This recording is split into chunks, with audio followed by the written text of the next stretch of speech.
پای زن خودت رو بوسیدن ممکن است؟ این البته از روی مجبوری نه نوشته است براتون گفته است، موضوع مجبوری نه، فقط از روی دوستداری حرمت میکنم گفته است.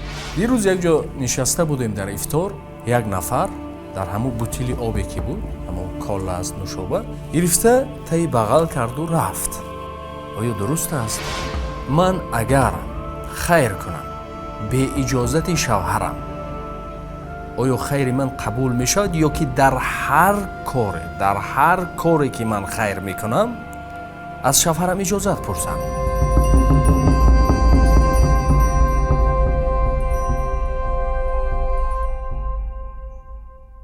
به نام خدا برنامه رو شروع میکنیم. درود خدا بر شما و بر تماشابینان عزیزی که این دم ما رو تماشا دارند. خدا ما و شما رو در پناهش نگاه دارد.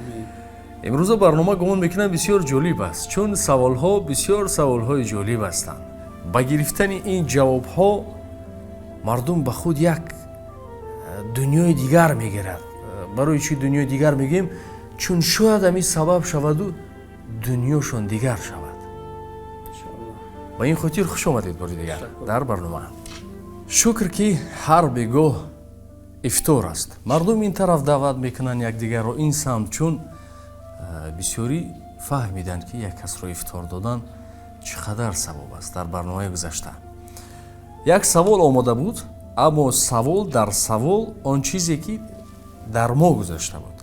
یه روز یک جا نشسته بودیم در افطار، هنگام خیستن یک نفر در همون بوتیلی آبی که بود، همون کالا از نوشابه گرفته تای بغل کرد و رفت.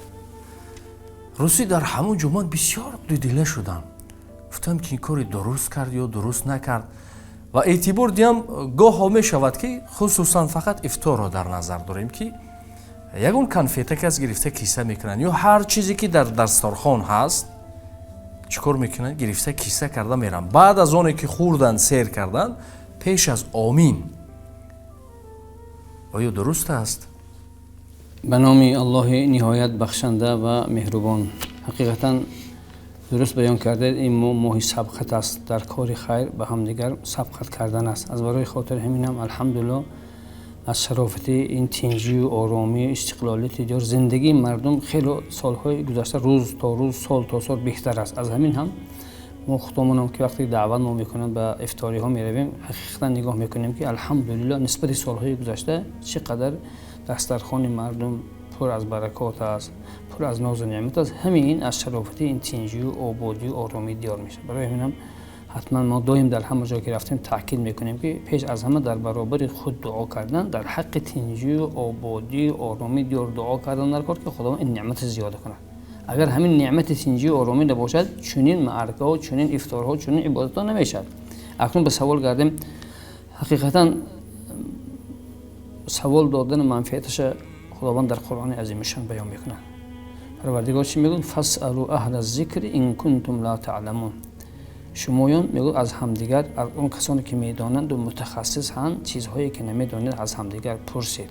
با خصوصا عبادت که یک بندگی هست، یک کاری هست که بنده را به پروردگار نزدیک میکند. این البته قاعده و قانونهای خود دارد. البته این چیز اگر از همدیگر پرسیم از منفعت خواهید. هم آدمی پرسنده ثواب میگیرد، هم آدمی جوابگو ثواب میگیرد. اکنون در همین باره البته وقتی که دعوت به افطار شدیم ما یا که به دیگر مهمانی شدیم، حکم شکست در اینجا فقط ما رو دعوت میکنن برای خاطر غذا خوردن، طعام خوردن. اگر اجازت داده باشه صاحب خانه که این دسترخوان برای شما است، خواهید نوشید، خواهید که از این تناول کنید، خواهید همراهتان گیرید، همان وقت درست می شود. اما در دیگر حالت این درست نیست.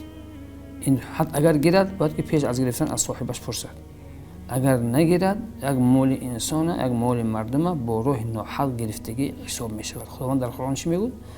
ولا تأكلوا اموالكم بينكم بالباطل. ای مسلمان ها، ای مومن ها، در مابین همدیگر مالهای حق به باطل به راه نادرست نخورید. این هم در تحت همین آیه کریمه میترد. یعنی نپرسیده و در سرخانه میکشید که در همینجا خورید، در همینجا. اما اگر پرسید اجازت یاد یا که رخصت داده باشد که طعام خورید، هر چی خورید ماندگیش رو برید، این امر دیگر است. як чизи дигар ҳазрат, дар ҳамон ҷо пеш аз омин кардан тасодуф ман себро гирифтам, оғоз кардам хурданашро, як порча газидам, омин гуфтан хестан, ман ӯро намегузорам пас монда, бо худ бурдам, ман хато кардам. вай ҳукмаш дигар аст, чунки вайро баъд аз хӯрдани шумо вайро дигар кас намехӯрад, вай исроф мешавад. аз барои хотири ҳаминам исрофкорӣ гуноҳи кабир аст. худованд дар Қуръон чӣ мегӯяд? кулу вашрабу ва ла тусрифу инналлоҳа ла юҳиббул мусрифин. хӯред, ошумед, исроф накунед, чунки исрофкорҳоро парвардигор дӯст намедорад. ҳудоме ки шумо ними ве хӯрдед, ве дигар кас намехӯрад, ҳатман ве гирифта дар як ҷои зубола, дар як ҷои вай мефартон. аз барои хотири ҳаминам ин ҳукмаш дигар аст. зани азмун суол кардааст. ростӣ аз як тараф мебинӣ бисёр хушҳолам мешавӣ ки то кадом андоза фикр мекунанд ва суол метиҳанд. ва ҳатто ин савол барои чандин занҳо бори ҳама шунида будам ҷавобашро, аммо аз сабаби заиф будани хотира фаромӯшам кардам. ки дар он навишта шудааст ки ман агар хайр кунам бе иҷозати шавҳарам, оё хайри ман қабул мешавад, ё ки дар ҳар коре ки ман хайр мекунам аз шавҳарам иҷозат пурсам? дар як чанд мол вай заиф ҳақ дорад ки аз шавҳараш напурсад, агар ҳамон маҳри худаш бошад. маҳр, чунки вақте ки аллоҳ субҳанаҳу ва таоло дар Қуръони азимушан мегӯяд ки ва отуҳунна уҷураҳунна, эй мардони мусулмон, вақте ки шумо хонадор мешавед, маҳри ҳамсарони худро бидиҳед. акнун дар тибқи мазҳаби имом Абу Ҳанифа маҳр як чизи осон аст, арзон аст, аммо дар дигар мазоҳиб маҳр хело қимати гарон аст. аз барои хотири ҳамин агар маҳри худи заиф бошад, аз шавҳараш намепурсад, ё ки агар мобайни ваю мобайни ҳамсараш иттифоқ кардагӣ бошанд ки маоше ки кор мекунад, заифҳо кор мекунад, ҳавайро ҳақ дорад ки бе пурсиши шавҳараш албатта сарф кардан ҳақ дорад, аммо аз моли шавҳараш, аз ҳамон чизҳое ки дараваи шавҳараш ҳақ дораду қувват, бе иҷозати шавҳараш харҷ карда наметавонад. лекин агар донад ки як одами мустар мебиёд, шавҳараш ин чизро розӣ мешавад, аглабу зан гумони бисёраш ҳаст ки розӣ мешавад шавҳараш, дар ин хел ҳолат метавонад ҳатман аз шавҳараш мепурсад, ҳар дошам савоб мегирад. магар ризқи зан дар дасти шавҳар нест? яъне худованд ба воситаи мардҳо занонро, духтаронро ризқ медиҳад, фарзандонро? не, албатта аллоҳ субҳанаҳу ва таоло дар ягон ояти Қуръон нагуфтааст ки ризқ дар дасти мард аст. дар ягон оят нест. аллоҳ субҳанаҳу ва таоло инналлоҳа ҳува раззоқу зулқувватил матин, парвардигор мегӯяд ризқдиҳанди зану мард ман ҳастам. аммо сабаб мешавад дар баъзе марҳилаҳо мо бо оятҳои Қуръон нигоҳ кунем, худованд дар Қуръони карим чӣ мегӯяд? الرجال قوامون على النساء بما فضل الله بعضهم على بعض. парвардигор дар ин ояти карим чӣ мегӯяд? дар баъзе масъалаҳо мо занҳоро аз мардҳо ва баъзе масъалаҳо занҳоро аз мардҳо мо мартабашон баланд бардоштем. аз он ҷумла ҳамон хонаводаро таъмин кардан, ризқу рӯзии хонада таъмин кардан, ин албатта вазифаи мард аст, аммо боз зан ҳам ҳаққу ҳуқуқ дорад ки вай аз ҳамон моле ки худаш маош мекунад ва инчунин моле ки маҳраш ҳаст ва тасарруфаш дар ихтиёри худаш аст. шояд ман нодуруст фаҳмидам ва ё шояд нодуруст фаҳмондам.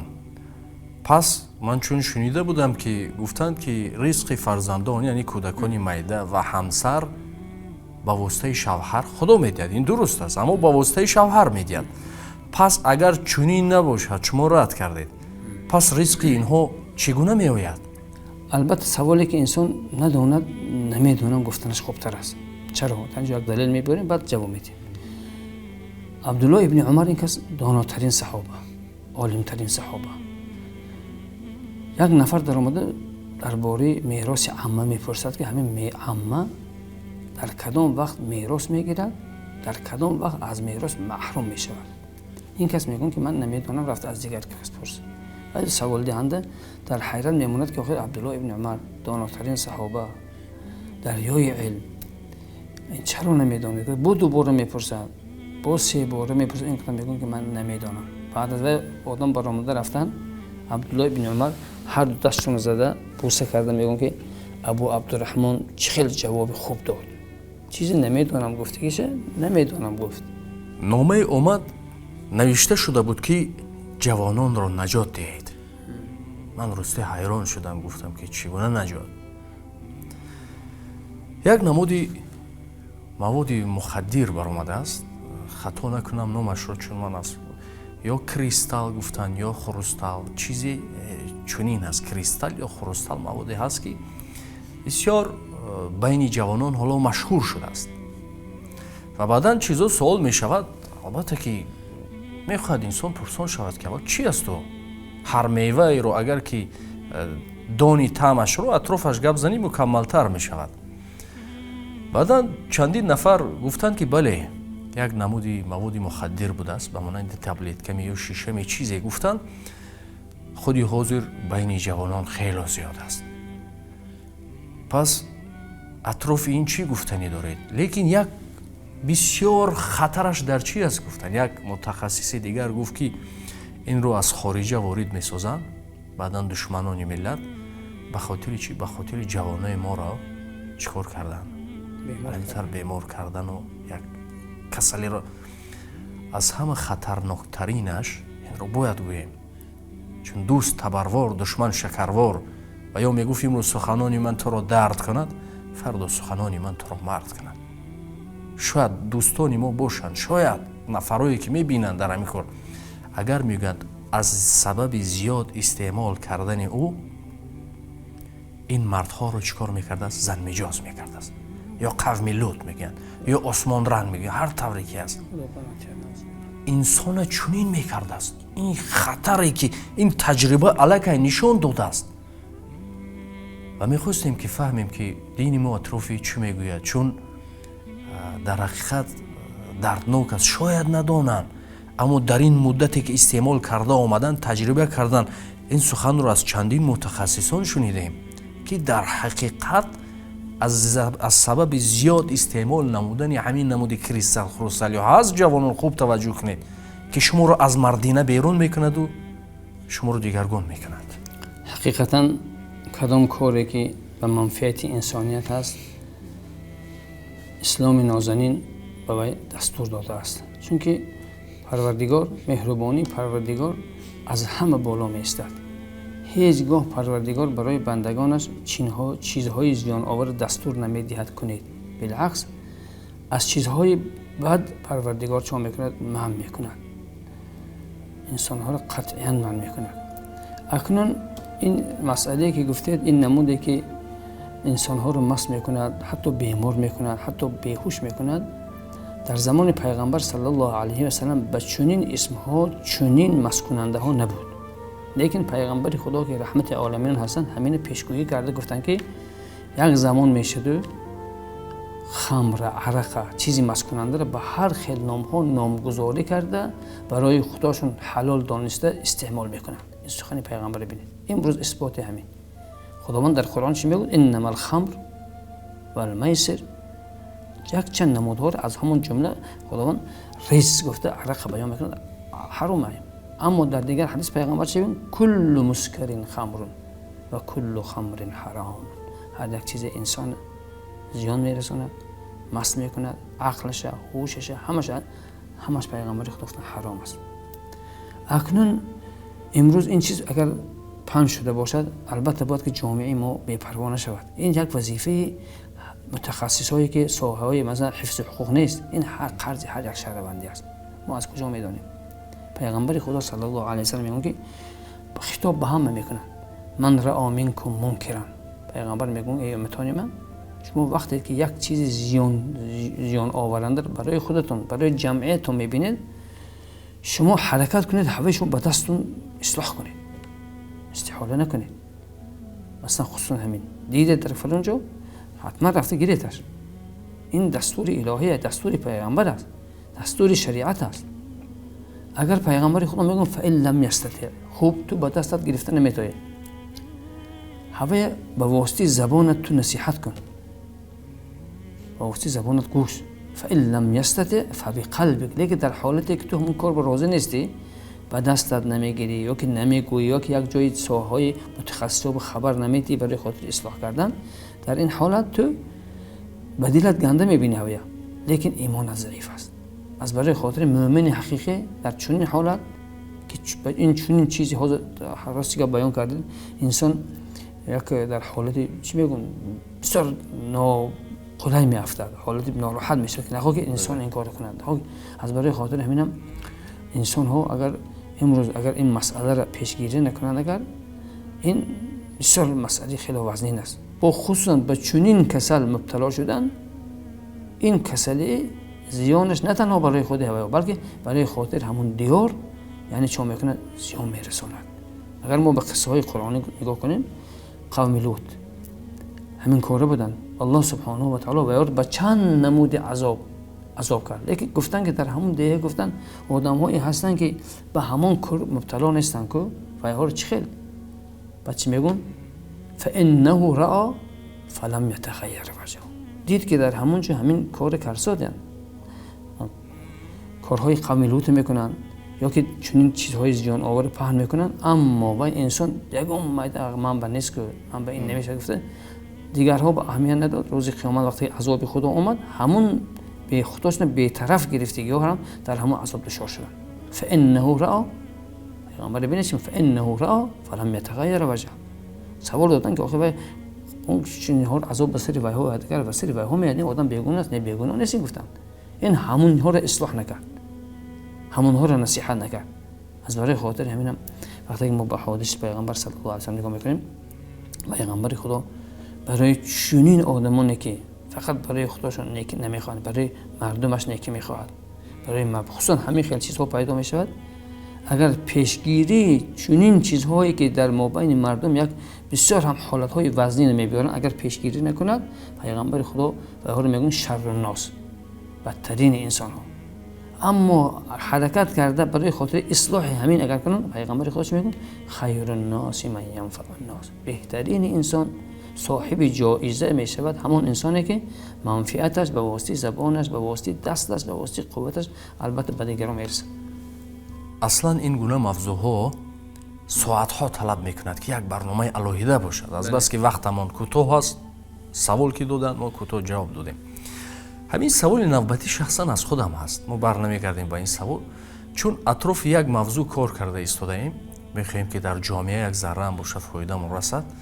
همین تربیه نسل نورست، تربیه مکتب بچه ها بسیار دشوار شده است و البته که این از نقطه نظر شخصی من است که شاید اشتباه باشد، خطا باشد، اما فقط شخصی من است که مشاهده کنیم اگر بسیارتر پدر و مادر عیب دارند. چون یک معمو است که میگن که ای مکتب برای چی است، ما کار کنیم مکتب تربیه کنم، مکتب این مکتب میگوید که من تعلیم دیم یا تربیه کنم، میگه تو میگوید مکتب میگوید من تعلیم دیم یا تربیه کنم، که بسیار دشوار است که هر دو رو. یگان جا ندیدم که وقتی که ها سر دسترخوان می نشستن، پس از اون بعد چی کار میکردن؟ بچم بیار وظیفه خانگی تبین، یک همون روزنامه رو نگاه کردن، امضا ماندن نه، به بچه هاشون کمک نمیکنن. همین پدر و مادران که آینده خودشان است، مکتبای قیمت میدن، این تمام مصرف میکنن، اما این مهم یک برای هر فرزند پدر یا مادرش قهرمانی اوست. اگر که اونها یک لحظه وقت جدا کنن قطعشون کار کنن نه. پیشتر یاد داشته باشید بسیار موضوعهای مهم سر دسترخوان میرفت، یعنی دستور خان. بینید من این دستور خان، حالا متاسفانه پدر و مادر با امیدی مکتب است و یا میگن که خیلی چگونه فرزند، اما چون گفتیم ما مردی را یاد دارم که لختک رنگ میداد، سیاه است، رنگ میداد، میگفت میخوام سفید شود، میخوام سفید شود، اما سیاه است. او میگفت که ای برادر آنچه تو میخواهی نمیشود، یعنی پدر و مادر همه میخواد که بچه‌م این شود و آنچه تو میخواهی نمیشود، آنچه تو هستی همان میشود. بله. برای این رنگ رو عوض کن، میگود میخواهی سفید شود، رنگ رو عوض کن تا سفید شود. بله. بسیار میخواستم که اطراف همین گونه پدر و مادران چی نصیحت دارید که نسبت فرزنداشون بی پروانش، حتی سمکه‌هاشون خبر گیرن. چندین دوستانی من هستن از همین روزنامه‌نگار و دیگر چی میگن سمکه بچه‌م خبر گرفته است مادرش، ببینیم کارچه است. مکتب بچه‌ها یک مود شده است کارچه میبرن دیگر و یک نازکی دیگر است که میخوام به پدر و مادران رسونم که این فیلم ها سخت ضرر داره. یک فیلم آخرانی که برآمد که نام دارد پدسنی که در او یک شعارش این است که بچه‌ها بخشش نمیپرسد. وقتی میپرسد که او بخشش میگه بچه‌ها بخشش نمیپرسد یا مردک بخشش نمیپرسد یا فلان که شبیه به همون میشه جنگ‌های کوچگی و فساد و پساد و همش رو به هم سم میبرد.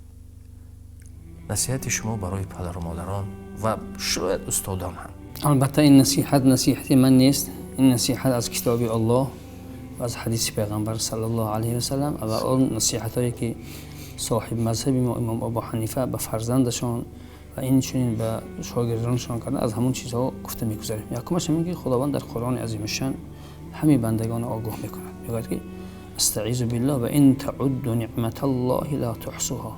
پروردگار میگه ای بنده ها من برای شما همین قدر نعمت دادگی هستم که این نعمت های دادگی من شمارش کردن نمیتونم. اکنون حقیقتا علما بحث میکنن که بهترین نعمت کدام است. اکثر علما شاه مفسرین عبدالله ابن عباس پسر عمه پیغمبر صلی الله علیه و سلم میگن که بهترین نعمتی که خداوند برای هر یک بنده میده این فرزندش است. اکنون پروردگار همین خیلی نعمت داده نمیموند. در دیگر آیت چی میگوید؟ ثم لتسألن یومئذ عن النعیم. انسان ها من برای شما نعمت دادم و این نعمت من هر دقیقه هر وقت میپرسم، دقیق میپرسم از نعمت دادگی میپرسم که تو همین نعمت چاک به قدرش رسیدی یا نه. اکنون حقیقتا در تفسیر همین آیات ها پیغمبر خدا صلی الله علیه و سلم تربیه فرزند، آداب و اخلاق فرزند مخصوص برنامه دارند. وقتی که ما به برنامه نبوی، به برنامه معلم بشر نگاه میکنیم ببینید چی میگم. میگم که حق و حقوق فرزند در گردن پدر و مادر یک چند تا هستند.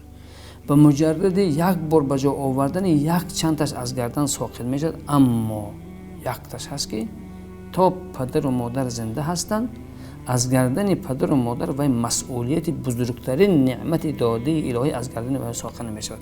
ان همین روزین مسئله داغ روز تربیه و آداب و اخلاق حمیده آموزوندن فرزند در گردن پدر و مادر تا پدر و مادر زنده است از گردن ساقط نمیشد.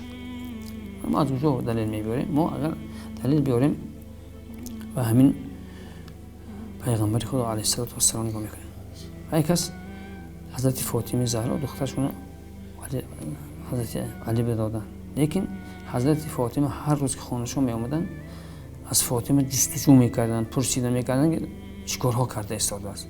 حضرت علی عالمترین صحابه، خلفای راشدین و همین همسر همون کس بودن، لیکن پیغمبر خدا می آمدن از جاشون میخستن فاطمه را بسیار احترام میکردن، میشنوندن، میگفتن فاطمه اکنون تو چیکار کردی؟ تمام یه هفته چیکار کردی؟ این این تعلیم هست برای خاطر هر یک پدر و مادر. با خصوصا همون در همین زمان ما بسیار هم این کار دشوار است. حقیقتا از بس که ما در مرکز شهر هستیم، در مسجد مرکزی هستیم، بعضی بسیار مسئله های عائلوی میبید. البته مسئله عائلوی میبید مولا موسی زاده از فقه حنفی خیلی هم با خبر هستند، خیلی فهمیش خوب داره، همه اینها رو برای روش خود جدا میکنن، اما بعضیش و آدم نباشن در آمده گوش میکنیم و حقیقتا میبینیم که تمام یکی از فساد شوی عائله ها این نه تنها فقط در وی همش از همین بی اهمیتی پدر و مادر نسبت همون فرزند است، نسبت فرزند است. از برای خاطر همین وقتی که پدر و مادر حق و حقوق فرزند که به جا آوردن، از آن جمله حق اساسی همون تعلیم و آداب و اخلاق و نظارت کردن، این البته همون فرزند پگاه به قدر پدر و مادرش میرسن. این نه تنها در حالت خردسالی.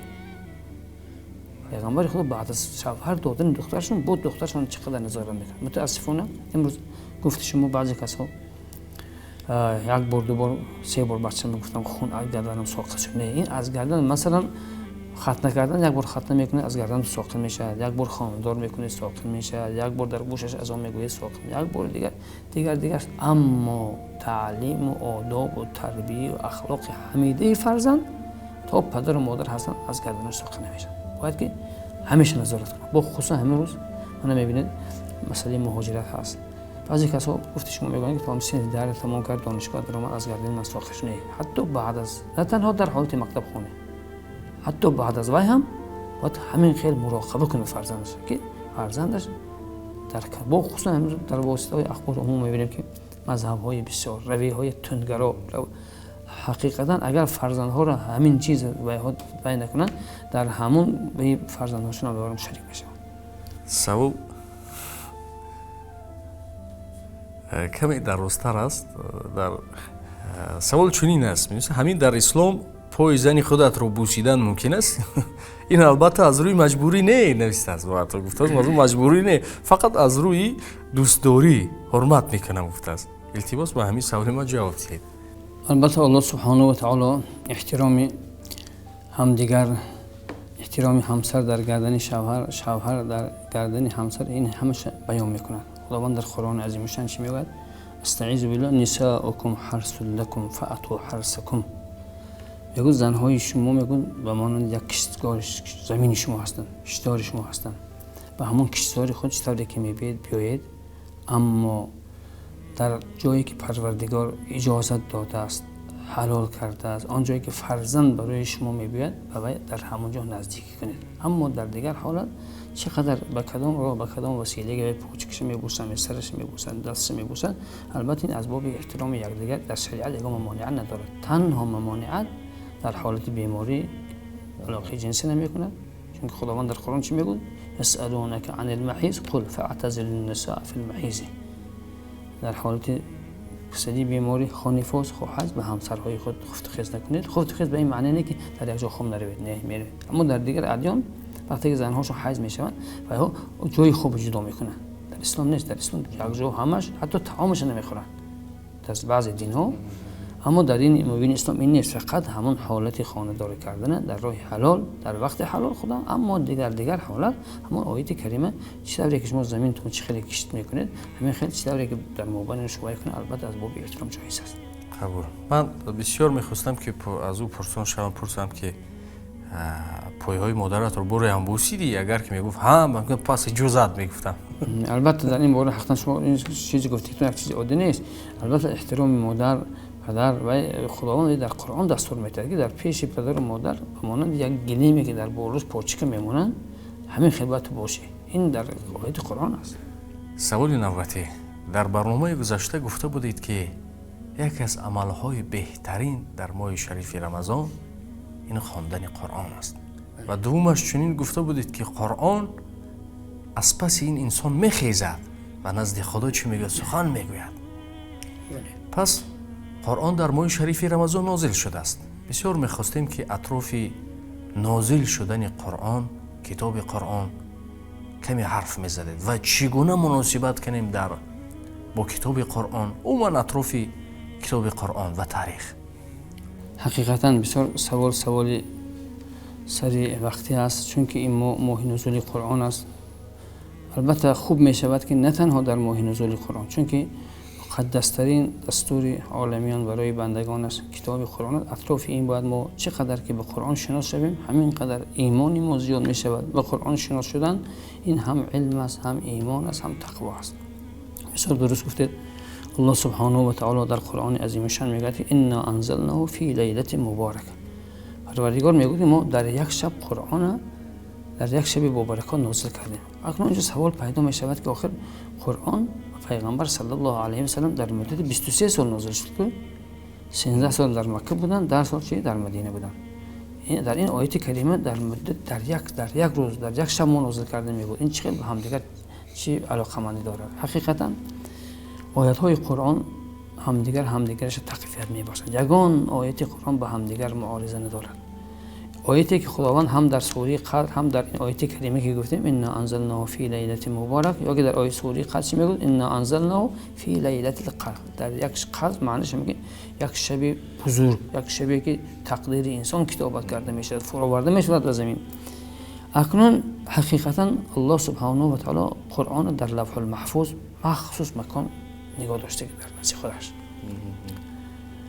اما در یک شب قرآن این آیات ها به آن دلالت میکنند که از لوح المحفوظ به بیت العزت به آسمان دنیا به بالای مکه نازل کردگی. در یک شب نازل شدگی. نه بالای مکه، یک آسمان دنیا که ما میبینیم همون مکانش بیت العزت. که حاضر هم ملائکه های آسمانی رفته همون جای قرآن استادگی را هر روز میرفته زیارت میکنن در بالای مکه. اکنون در این آیت به هوای ضرورت داره، اما در مدت 23 سال آیت سوره و پیغمبر صلی الله علیه و سلم نازل. ما بیشتر که میدونیم در قرآن 114 سوره، بعضی سوره ها سوره مدنی هستند، بعضی سوره مکی هستند. تا هجرت پیغمبر نازل شدگی سوره ها آیات ها همش را سوره مکی میگم و بعد از وی نازل شده سوره مدنی. اکنون حقیقتا درباره قرآن چه کتاب است، درباره فضیلت قرآن و در ماه مبارک رمضان به قرآن چه خیلی رفتار کنیم. البته بنده مومن در همه وقت باید از قرآن دور نباشد، چون که قرآن این یک سیله بین خداوند و بین بنده است. حتی میگم وقتی که شما قرآن میخونید پروردگار به شما گم میزنه، سخن پروردگار میخونید به شما سخن میگه. وقتی که نماز میخونید شما با پروردگار گم میزنید. یعنی علمای امام ابو حنیفه، مذهب امام ابو حنیفه همین چیزو میگن. اکنون خداوند در قرآن عظیم شان در سوره صاد قرآن تفسیر کرده، میگه که کتاب انزلناه الیک مبارک یدبر آیاته و یتذکر اولو الالباب. پروردگار میگه این قرآن یک کتاب مبارک است، یک کتاب با برکات است. تمامی از روز حضرت آدم شده اول دنیا تا روز قیامت میشه که تمامی اخبارها در قرآن هستند، همش هست. کتاب مبارک است.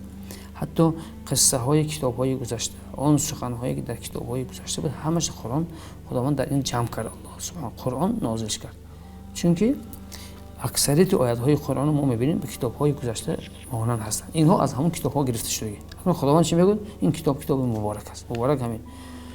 اگر سبب نزول قرآن میگه که لیدبروا به آیاتی، پروردگار میگه که این میگه همون که ما نازل نکردیم فقط برای خوندن در نمازها خوانید، در مزارها خوانید، در نه. هدف نزول قرآن این یک شما تدبیر، یک در آیات های این میگه یک فکر و اندیشه کنید، فهمید آیاتش. وقتی که اینو فهمیدید حتما میگه صاحبان عقل از این آیات ها میگه یک باز گفتید که انسان تماما دیگر میشود. اصلا سبب نزول قرآن برای همین است. حقیقتا وقتی که انسان با قرآن مناسبت میکند در همه وقت این که کلام الله است. وقتی که تلاوتش میکند این سخن مخلوق نیست. قرآن مخلوق گفته نمیشه، سخن خالق است. وقتی که ما میخونیم باید که یک آداب و اخلاق حمیده را نسبت قرآن مچا کنیم. البته اطراف این سوال ها و ما روزهای طولانی از برای خاطر وقت نگذاشتم کوتاه درباره قرآن نزولش، اما درباره با قرآن چه خیلی معامله کردم. مادامی که خداوند قرآن در خودش اینقدر و در کتاب‌های پیشی قرآن اینقدر صفت کرده است، اینقدر وصف کرده است، البته باید که ما یک علاقه خاص داشته به قرآن. اکنون مثلا که همون قرآن خدمت بسیار کردگی بعد از پیغمبر کدام خلیفه کردگی؟ عثمان رضی الله عنه. ما همین قرآن رو میکشیم میگن چی؟ رسم عثمانی. یعنی در زمان حضرت عثمان قرآن بعد به طور کتاب نوشتن. تا زمان حضرت عثمان در پوست‌ها، در ورق‌ها، در کتاب‌ها بود، اما یک بود. اما در زمان حضرت عثمان وقتی که مسلمان‌ها که تمام دنیا که پنج شدن، در همین وقت الله سبحانه و تعالی کتابش، کلامش چاپ کردن، چند نسخه کرده. اکنون همون سبب چند نسخه کردن قرآن ما یک گفته گذاریم، چون که این منفعت خالی نیست. وقتی که اسلام به همین منطقه کافکاز میاد، در همین جا بین صحابه ها در یک آیت یک بحث می شود. یک تا شما میگن که خداوند در قرآن گفته و اتم الحج والعمره لله. یک دیگه شما میگن که شاید که و اتم الحج والعمره للبیت، به خانه کعبه است. در مابینشون همین اختلاف میشد. میبینید که اختلاف جدی. باید خداوند وعده کرده در این قرآن با یگون اختلاف نباشد، باید هر یک کلامش به هم دیگر. در همین وقت یک صحابه در زمان خلیفگی عثمان بوده، میرود از این منطقه قفقاز رفته مراجعه کرده، میگه در مابین صحابه همین خیلی حاضر اختلاف شده است. بعد حضرت عثمان از همه کاتب اولین وحی که زید ابن ثابت بودن در حیات بودن، همه جمع میکنن، از همون قرآن 6 نسخه کتابت میکنن. حاضر در تاشکند هست، در تاشکند همین کتابا میکنند. بعد اصلا اکن بینید در همون آیت ما باید بگوییم که این بینندگان عزیز به آیت خداوند در قرآن میگوید و اتم الحج والعمره لله، شما حج و عمره تنها برای الله به جا بیارید. در اون یک صحابه چی گفت؟ للبیت، ولی شاید که فراموش کردن به خانه کعبه تغییر در معنی نیست، چون آدم‌ها بیت الله عبادت میکنن، اما از بر همین سبب شد که قرآن شاکران نسخه بسیار کرد. در این باره وقتی که حقیقتا حضرت عثمان چی میگن؟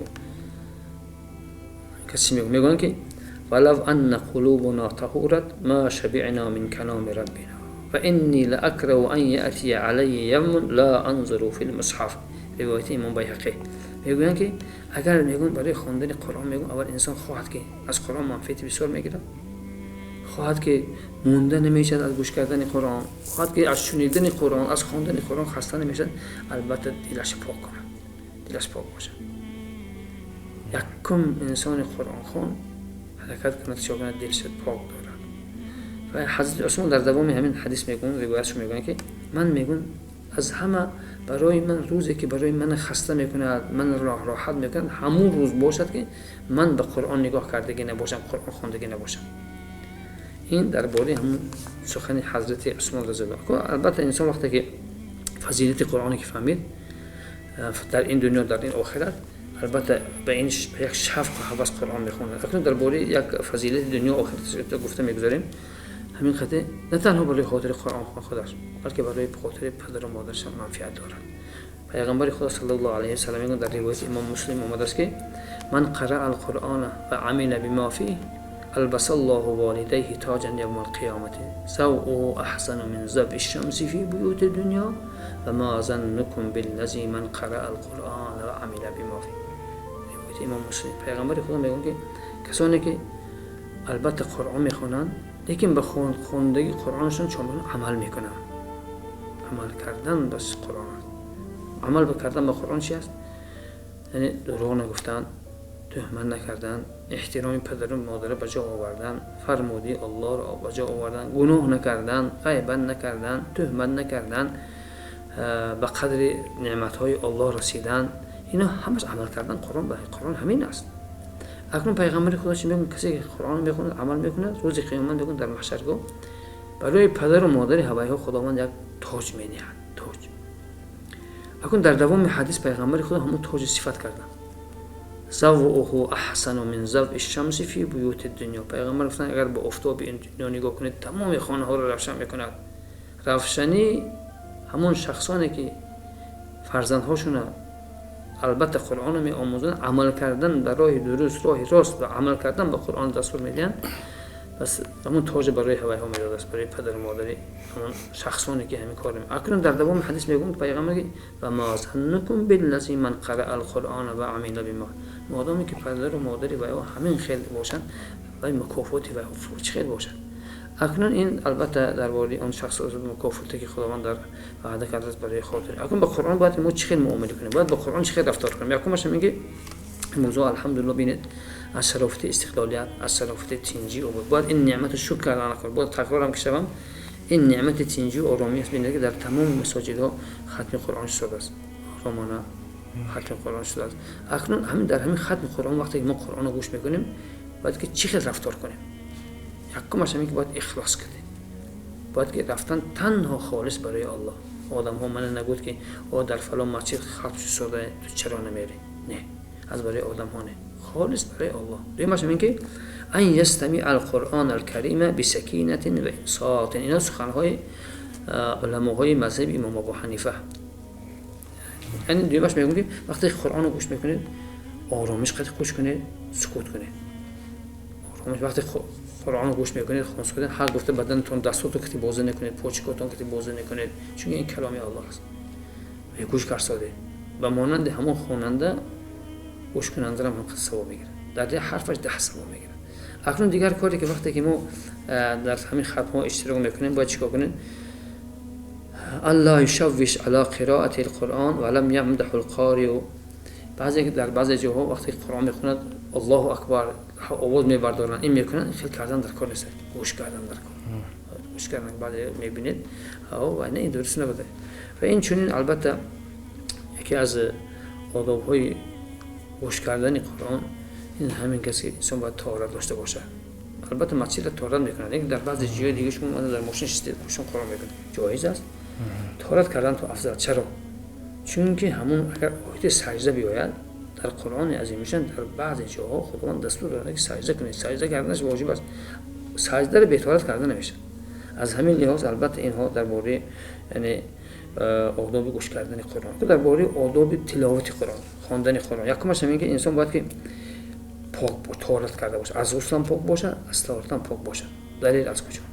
پیغمبر خدا میگه لا یمس المصحف الا طاهر. گوش کردن به طهارت میشنند اگر آیت سجده نباشه. لیکن برداشت خواندن قرآن پای به طهارت نمیشه. لا یمس المصحف الا. این باشه میگه وقتی که قرآن میخونید التعوذ من الشیطان الرجیم، اعوذ بالله من الشیطان الرجیم گوید. پروردگار در قرآن چی میگه؟ و اذا قرأ القرآن فاستمعوا وانصتوا له. وقتی که قرآن میخونید شما گوش کنید، آرامش کنید. یا که در دیگر آیات همین که فاستعذ بالله، اعوذ بالله گوید، قرآن سر کنید. و این چنین قبل از خواندن بسم الله گوید. و اگر علاجش باشد از معنای قرآن با خبر باشد، وقتی که آیات های رحمت میبینید خداوند دعا کنید که اللهم ارزقنا الجنه. آیاتی که بعد وقتی آیات های دوزخ میبینید واسه پناه طلبید، اللهم انی اعوذ بک من النار گفته که من جهنم گفته. و امثال این البته بسیار هم آداب های بسیاری هست. یک چیز اساسش همین که اکنون این ماه قرآن است، این ماه رمضان. الحمدلله باز هم میگوییم که خداوند این نعمت تینجی و آرامی داده است. قرآن هم اکنون بعد از برآمدن ماه شریف رمضان قرآن که مادامی که سیله بین بنده و بین الله باشد باید این کنده نکنه. خدا ما و شما و تماشابینان را نگاه دارد تا برنامه دیگر. خدا عزیز ما را تینج آباد و آرام داده. بله آمین. خوب زنده باش. ماهی پر فیض و فتوح، ماهی پر فتح و شکوه، پاکی تینت و رو رمضان آمده است. بهر دلهای حلیم بسم رحمان رحیم، از خداوند کریم رمضان آمده است. فصل گل به نیاز، دل ایمان بنواز، به طهارت به نماز رمضان آمده است. رمضان آمده است.